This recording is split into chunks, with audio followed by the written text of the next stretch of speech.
বলে আসছি ডাকসু নির্বাচন কিন্তু মানে বিশ্ববিদ্যালয় দিচ্ছে না, আমরা বাধ্য করছি তাদেরকে দেওয়ার জন্য।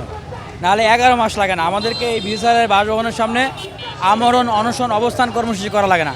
শিক্ষার্থীদের তীব্র চাওয়ার প্রেক্ষিতে যখন তারা বাধ্য হলেন তখন আর ফিরাতে পারলেন না, তফসিল দিলেন।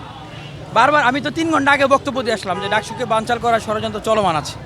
দেখেন ঘন্টা নাই যাইতেই কিন্তু ষড়যন্ত্র একটা দেখতে পারলেন, ডাকসু স্থগিত করে দেওয়া হলো হাইকোর্টের রায়ের ভিতরে। এটা ছিল একটা টেস্ট কেস, যে রায় দেওয়ার পথে যদি শিক্ষার্থীরা প্রতিবাদ না করতো, প্রতিক্রিয়া না জানাইতো, তাহলে দেখতেন যে ডাকসু আর হইতো না। যখন দেখছে যে শিক্ষার্থীরা প্রতিক্রিয়া জানাচ্ছে, প্রতিবাদ জানাচ্ছে, তখন কিন্তু তারা এখন আবার চালু করে দিল। তার মানে ষড়যন্ত্র শেষ হয়ে গেল না।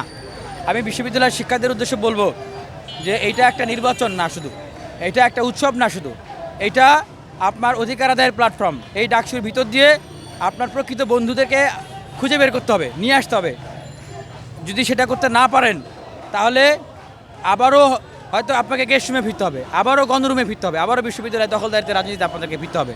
এখন আপনারা যদি সেটা না চান, অবশ্যই কোনো ধরনের প্রভাবমুক্ত, শঙ্কামুক্ত একটা নিরপেক্ষ সুন্দর ডাকসু নির্বাচনের জন্য আপনারা তৎপর থাকেন। আপনারা ঢাকা বিশ্ববিদ্যালয়ের শিক্ষার্থী, আপনারা ছাত্র ছাত্রী, আপনারা কি আবার দাস হইতে চান, গোলাম হইতে চান? বলেন, আপনারা কি আবার গোলাম হইতে চান? সেই ছাত্রলীগ যেরকম গোলামের জিঞ্জিরে দাসত্ব করছিল, চান গোলাম হইতে? দাস হইতে আমরা হাইকোর্টের যে রায় দেওয়া হয়েছে, এই রায়টা কে দিয়েছেন, কার ইন্ধনে দিয়েছেন, কেন দিয়েছেন, এটা আমরা জানতে চাই।